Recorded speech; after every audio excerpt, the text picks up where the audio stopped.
Bismillahirrahmanirrahim.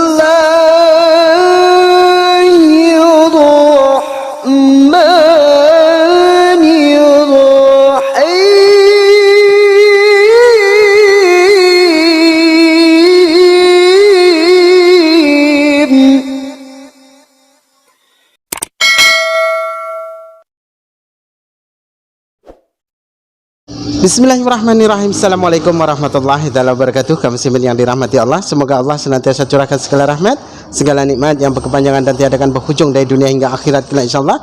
Dan Allah pun kumpulkan kita para kaum muslimin di bawah naungan arsy Allah beserta para nabi, beserta para orang-orang yang Allah kasihi, Allah sayangi, Allah cintai insyaallah, di bawah naungan arsy Allah kelak di mana tiada naungan selain daripada naungannya insyaallah. Amin amin Allahumma amin. Kaum muslimin, pada kesempatan siang hari ini saya akan mengunggah sebuah video di mana pernyataan para pengacara KC, ya, yang dimana KC para pengacara timnya KC ini, ya, tim lawyernya dan keluarganya KC ini mencoba untuk membuat fitnah, ya, fitnah yang dilontarkan dari lesan-lesan bodoh mereka, ya, yang dimana katanya Kosman, ya, Kosman Kostea ini dipaksa untuk memakan kotoran atau memakan kotoran manusia begitu, ya. Jadi saya ingatkan kaum muslimin, bagi siapa yang tidak tahan, ya, tidak tahan menontonnya, takut nanti mual-mual dan muntah-muntah, mohon tidak usah menonton. Oke, demikian videonya kaum muslimin. MKC ini berteriak-teriak minta tolong gitu. Lalu Panglima Laskar Jihad itu bersama dengan Irjen Pol mengatakan, Irjen Pol LB, percuma kamu berteriak karena malam ini tidak ada polisi yang berjaga. Malam ini polisi tidak ada yang berjaga. Jadi kamu mau berteriak apapun percuma. Kira-kira begitulah bluffing daripada Panglima Laskar Jihad yang berinisial M ini dan Irjen Pol. Kemudian sang jenderal atau terduga jenderal ini atau Irjen Pol NB ini membawakan, mohon maaf, feses atau tinja atau tai. Kemudian menutup mata daripada si, ini yang berita terbaru ini berdasarkan pemeriksaan Propam, menutup mata daripada si MKC, kemudian memaksa membuka mulutnya.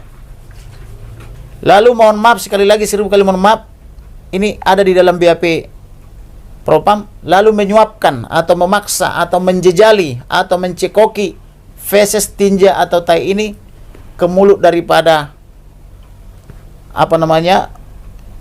MKC dan memaksanya harus ditelan. Inilah kengerian yang sangat luar biasa.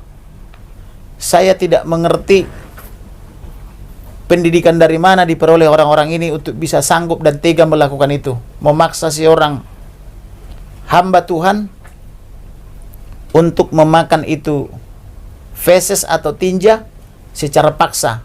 Ada yang berperan memegang tangannya, berperan memukuli, ada yang berperan mengintimidasi, ada yang berperan membelaping bahwa percuma berteriak, tidak akan ada polisi malam ini karena semua petugas polisi malam ini dibebas tugaskan, artinya tidak akan ada yang melihat. Kemudian mencekoki atau menyuapi dengan tinja tadi untuk dimakan. Setelah dimakan baru mereka puas. Kemudian karena fesesnya juga berserakan di mana-mana, baru diperbolehkan untuk cuci tangan, cuci muka, karena berauran juga sampai ke muka, ke kepala dan ke baju, termasuk ke dinding dan ke dipan.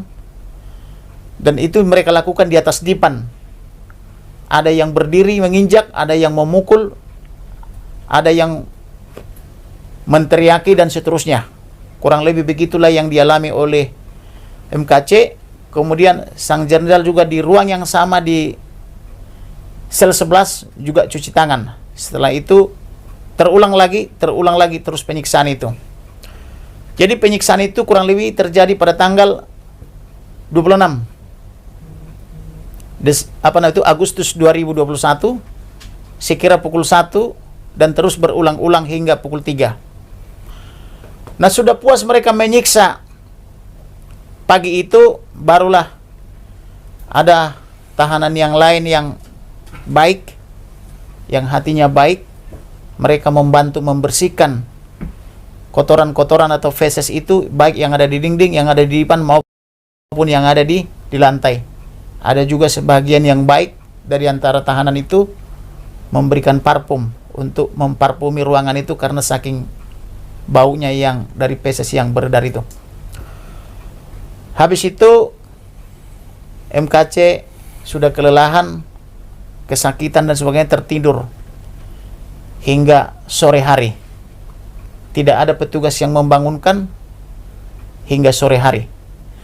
Kemudian di sore hari pukul 15, masih di tanggal 26, ada 2 orang diduga anggota Polri yang tidak berseragam dan atau juga bisa sebagai petugas tahanan yang dimanfaatkan untuk memanggil-manggil dari setiap ruangan, membukakan kunci daripada tahanan daripada MKC, kemudian membawa klien kami NKC untuk diperhadapkan kepada penyidik Siber Polri atau Cyber Polri lantai 15. Kemudian ketika yang bersangkutan dibawa dari ruang 11, di luar sana sudah berkeliaran Irjen Pol dan kawan-kawan menunggu. Dan ketika dia digiring oleh petugas yang memanggil 2 orang ini, kembali sang jenderal memanggil, kamu ke sini, kan begitu.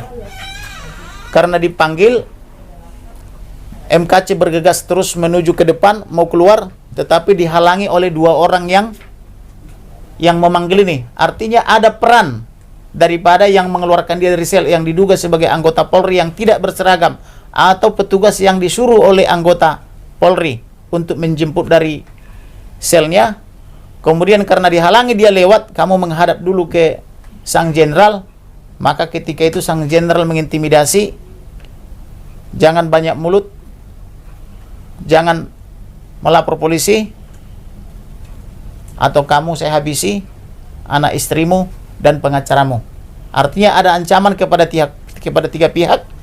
Kepada MKC akan dibunuh karena mereka mengatakan mereka sudah siap untuk membunuh, kemudian akan membunuh istri dan anak-anaknya, juga akan membunuh pengacaranya apabila MKC bercerita atau melakukan pelaporan. Kemudian MKC ini di dalam ancaman tersebut menyatakan iya, tidak akan cerita. Lalu si penyidik dan atau suruhannya membawa MKC naik ke lantai 15. Setelah nyampe lantai 15, penyidik cyber yang melihat dia bisa benar-benar tidak tahu, bisa juga pura-pura tidak tahu. Loh, kenapa kamu? Kurang lebih begitu. Karena dilihat wajahnya semua sudah biru kehitam-hitaman. Nah, demikian tadi kaum muslimin ya, pernyataan-pernyataan yang disampaikan oleh tim layarnya Kosman Kostea ya, berserta Saifuddin Ibrahim, pendeta Saifuddin Ibrahim nih ya, si mulut jamban. Jikalau memang benar itu adanya apa yang disampaikannya, maka siap-siap saja bagi penista-penista agama Islam, penista-penista Islam, penista Nabi Muhammad, nabinya umat Islam, maka siap-siap menerima sesuatu hal yang sama seperti si kaci ya. Ini pesan juga dari saya untuk para penista agama ya. Dan yang kedua, jikalaulah ya ini tidak benar ya, dan ini hanyalah sebuah fitnah, maka keseluruhan orang-orang yang menyebarkan itu membuat kedustaan, membuat kebohongan-kebohongan yang dimana mereka menambah-nambahi dari segala sesuatu apa yang pernah terjadi, maka mereka pun akan terkena sandung hukum dan mereka pun dapat dipidanakan ya. Jadi berhati-hati. Nah, jadi apa yang kalian sampaikan jangan sampai nanti mengena kepada diri kalian ya. Jika mana kalian mencoba membuat framing-framing, fitnahan-fitnahan yang sesungguhnya kalian sendiri tidak ketahui dan kalian buat-buat sendiri, maka ingat kalian akan terkena imbasnya dan kalian akan menuai dari segala sesuatu apa yang kalian tanam. Ingat itu ya. Nah, demikian saja kaum muslimin yang dapat saya sampaikan. Saya akhiri video ini. Wassalamualaikum warahmatullahi taala wabarakatuh. Bismillah. لا